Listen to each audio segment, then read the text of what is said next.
À la Seine, c'était un peu particulier. C'est un quartier qui était une ancienne ZUP, à proximité d'un centre-ville qui s'était très fortement paupérisé et dont l'échelle était insuffisante pour pouvoir absorber à la fois le développement du quartier Berthe et pour pouvoir restructurer l'ensemble de la ville. Alors en 2006, 17 février, signature de la convention en russe, c'est en gros 300 millions d'euros, 92 millions d'euros de l'an russe, qui est quand même un effort considérable. L'objectif, redonner de l'attractivité, alors c'est casser un peu l'image de la vieille ZUP et construire des productions de logements sociaux d'une qualité différente. Sur le périmètre, en gros, donc ce que je disais, 910 logements démolis, construction de 400 logements sociaux et environ 460 logements privés. Ça fait passer le taux de logement social de 84% à 71%, c'est-à-dire 13 points de moins en termes de production privée sur le périmètre lui-même du PRU. Alors dans la diversification, c'est sûr que si les équipements ne sont pas présents, ça pose des soucis. Donc il y a eu un énorme programme d'équipements porté par la ville. On a 2 écoles principalement qui ont été rénovées. Donc là on a l'école Jean Zé dans la partie un peu nord du quartier. Et puis l'école Lucie Aubrac qui est juste en face du centre social vous avez vu en arrivant. Bon, ça c'est le centre social. Et à côté la crèche Le Petit Monde. Il y a une médiathèque qui a été construite, c'est un équipement nouveau. Voilà, donc quand même un parcours important en termes d'investissement sur les équipements par la commune.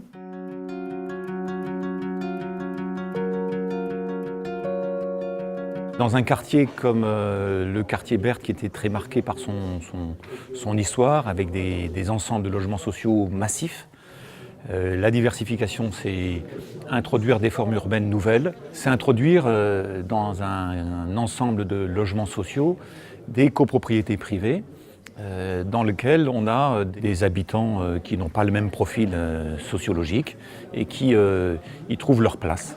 On est en 2008, on a remporté un concours lancé par Terre du Sud Habitat. Le projet global, qui tournait autour de la place Saint-Jean, était défini dans le cadre de la consultation avec des bâtiments qui sont en R+4 plus attique, qui abritent aujourd'hui en rez-de-chaussée la Poste, avec 36 logements sociaux en PLUS. Sur la droite, le premier projet qu'on a mis en commercialisation, qui s'appelle l'Avant-Seine, avec des professions libérales en rez-de-chaussée, des logements à partir du premier étage jusqu'au dernier. Un deuxième permis de construire a été déposé sur le sud de la place Saint-Jean, l'Avant-Seine dit 2, avec d'autres méthodes de commercialisation. Notre démarche de commercialisation qui a été réellement atypique par rapport à nos process classiques de promoteurs. Ça nous semblait tout à fait logique de donner la primeur de cette information aux habitants du quartier Berthe. On a réalisé énormément de réunions d'information dans le quartier, puisque l'accession à la propriété n'est pas quelque chose de classique pour ce profil de clientèle. Ils n'y pensaient pas forcément. Donc on s'est fait aider de relais de communication. Les premières réunions d'information, on n'a pas eu beaucoup d'habitants, donc on s'est quand même posé beaucoup de questions. Et puis petit à petit, à force d'aller à la rencontre des habitants, des associations, et de la mairie, du GIP, on a eu 17 ventes au lancement. Voilà. Sur les 28 logements qui étaient proposés, uniquement des personnes de Berthe, à part quelques personnes de Toulon, on avait quand même réalisé un petit tract qu'on avait distribué également dans les villes périphériques de la Seine. C'était aussi d'abord une réponse architecturale et urbanistique, parce qu'on a travaillé sur la place Solcher. On réorganise un espace public à l'échelle humaine, pour qu'on est sur une place qui donne sur une école, sur une église, il y a beaucoup d'équipements autour. Et on a retravaillé justement un plan de masse pour fabriquer ce morceau de ville qui était un peu comme ça surdimensionné par rapport à l'environnement. Donc on s'est lancé dans cette opération avec vraiment une prérogative qui était de dire il faut organiser un plan de masse, parce que c'est ça l'enjeu. Le but, c'est pas de faire des logements, c'était de faire un plan de masse qui s'intégrait dans le projet. D'un côté, on avait mis en commercialisation 39 logements à peu près 2400 € du mètre carré. Et donc, il y a une part de ces personnes qui ne pouvaient pas accéder non plus à la propriété, même à ce niveau de prix aussi bas. Et le fait de pouvoir leur donner l'accès à cette résidence, les sortir des tours, à un loyer quasi équivalent de ce qu'ils pouvaient payer dans les tours pour avoir cet immeuble et ces logements neufs, voilà, ça fait partie de la diversité. Et donc, il y a eu ce petit coup de pouce social pour effectivement la commercialisation, mais aussi ça a favorisé le parcours résidentiel. Moi, je tiens à souligner quand même la qualité Et c'est assez rare, franchement, et c'est pas parce qu'on est finalement entre nous, on peut se le redire, la qualité des aménagements. Oui, il y a eu la place Saint-Jean, oui, tout ça, ça a été vraiment porteur, mais tout le reste a suivi. Et quand on a construit Engleban, on était face à la médiathèque qui était déjà finie, propre, nickel, donc il n'y avait pas de sujet. Finalement, qui a acheté dans la résidence? Est-ce que c'est des Berthois? Est-ce que c'est des Sénois? Est-ce que c'est des gens du Var? Donc, nous, ce qui s'est passé, c'est qu'effectivement, on a ce camembert-là qui montre que ça se divise en trois, quasiment par égal, avec 30% de Berthois. Donc, effectivement, on a su récupérer et donner l'opportunité à 30% des Berthois d'accéder à la propriété. On a 30% de Sénois, c'est-à-dire qu'on a fait venir des Sénois d'autres quartiers à l'intérieur de Berthe.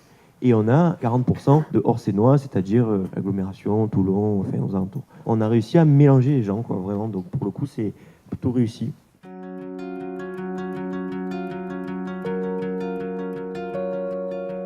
Pour qu'un promoteur intervienne dans une zone en rue, il faut créer un climat de confiance avec la municipalité, un climat de capacité de dialogue. Il faut évidemment trouver des sujets, des fonciers qui soient adaptés, qui puissent permettre de générer du logement avec des prix adaptés à la clientèle locale.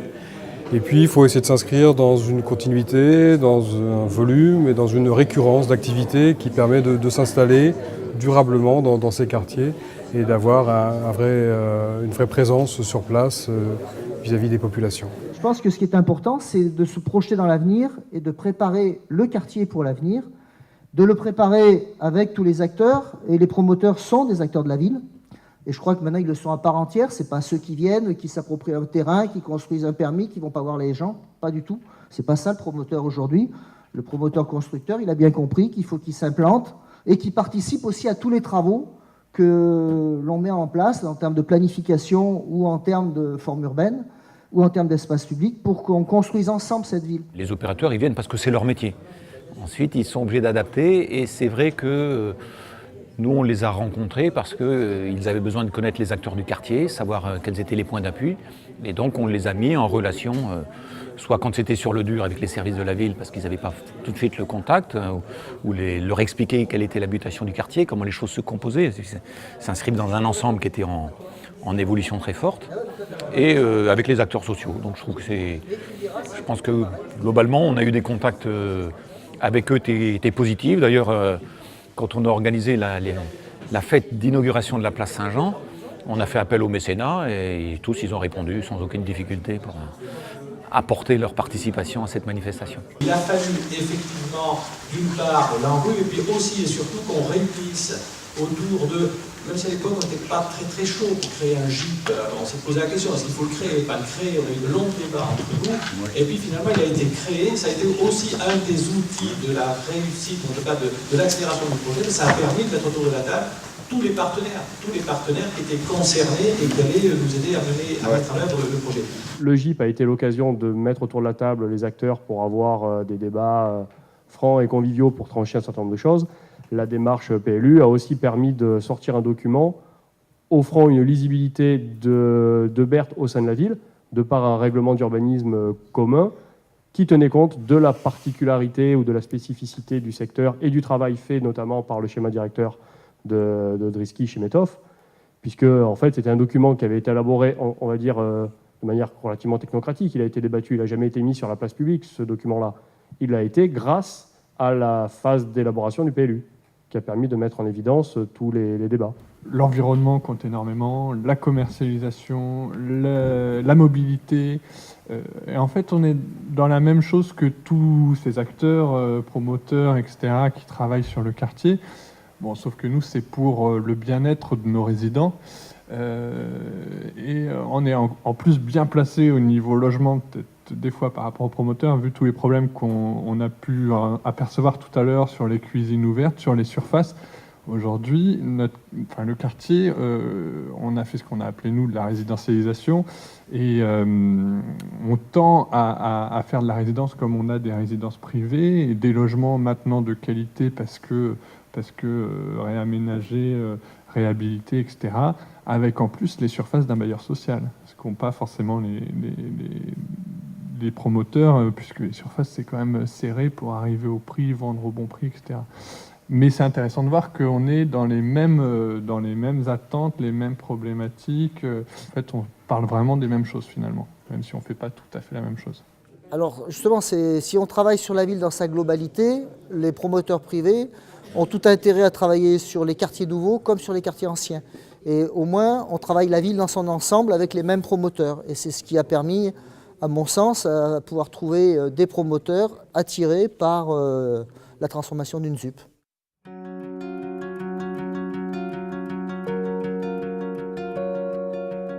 Dans les centres anciens dégradés, en fait, la problématique n'est pas tout à fait la même que dans les PRU, puisqu'on se retrouve à vouloir créer du logement social en centre ancien. Parce qu'actuellement, effectivement, sur le centre-ville de Nice, il n'y a que 2,5% de logements sociaux et l'idée, c'est d'en créer. Et donc, la problématique, elle est également sur les commerces, elle est sur les actions sociales, effectivement, qu'on va créer également, et les liens. Donc aujourd'hui, on a une opération de diversification sur le projet en rue de la Maille 2 qui est de 32 logements en accession sociale. Les difficultés qu'on a rencontrées et qu'on rencontre toujours puisque toutes les opérations de reconstruction et de diversification en accession n'ont pas été réalisées aujourd'hui et celles de l'AFL non plus, c'est cette difficulté pour les promoteurs à se projeter et aussi pour les futurs acquéreurs à se projeter sur des quartiers qui ne ressemblent à rien, qui sont complètement en chantier. On prévoit de co-construire vraiment ce projet-là avec les habitants, mais pas seulement, avec les élus, les techniciens et aussi le monde de l'habitat, le monde privé.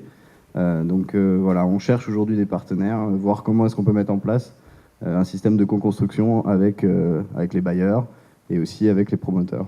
Le dernier concours que l'on a fait sur le centre-ville de Nice pour une opération de 60 logements, donc 30 logements familiaux, 30 logements étudiants et la création d'un équipement social en rez-de-chaussée, on a été obligé de faire appel aux bailleurs en fait, parce que ce sont des opérations qui sont trop lourdes financièrement pour un promoteur et seul un bailleur ne peut venir pour accompagner l'association également qui n'a pas de sous et qui n'a pas de financement propre et donc c'est créer aussi des réseaux avec la CAF et effectivement un promoteur ne le fait pas à ce moment-là.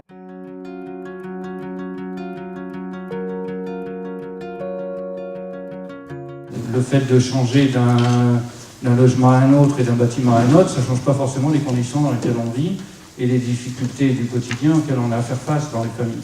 Voilà, donc la réalité du quartier restera toujours fortement marquée et imprégnée par la réalité des conditions de vie des gens qui y habitent. J'ai vu quand même beaucoup de choses changer et bouger au niveau du quartier, parce qu'en 1994, c'était pas ça du tout.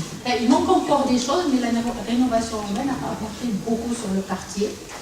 Et quand j'entends les personnes me dire maintenant, quand elles veulent changer de logement, je leur dis, mais vous demandez sur non, mais j'ai pas envie de quitter Berthe. Pour moi, c'est un grand pas là. Nous, c'est la discussion qu'on a avec les architectes, c'est-à-dire la conception du projet urbain, par exemple de rénovation du centre social, de se dire on va faire beau, etc. Bon, c'est très bien, mais ce qu'il faut penser, c'est que derrière, à quoi sert le lieu, avec quels moyens il travaille, avec quelles possibilités d'engagement vis-à-vis de la population, auprès de la population on peut le faire, etc. De toute façon, on ne peut pas couper le métier d'architecte et le travail d'architecture de ce qu'on a à produire après dans le travail lui-même. On aura beau faire de beaux jardins, de beaux espaces publics, de belles médiathèques, de beaux lieux de culture.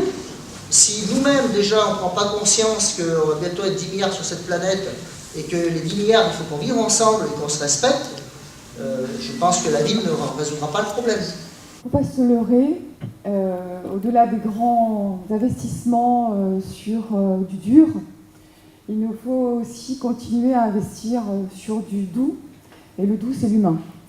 Et si on ne fait pas ça, ben on va se planter. Si on ne donne pas les moyens, si on ne continue pas à donner du sens, des valeurs, des moyens humains, des compétences au sein des quartiers, quel que soit le quartier, sur de l'animation, sur le suivi de l'observatoire social, l'observatoire de l'évolution, justement aussi avec le monde de l'entreprise privée, sur comment on évolue, comment l'humain évolue au sein des quartiers, on va se planter. Voilà, merci.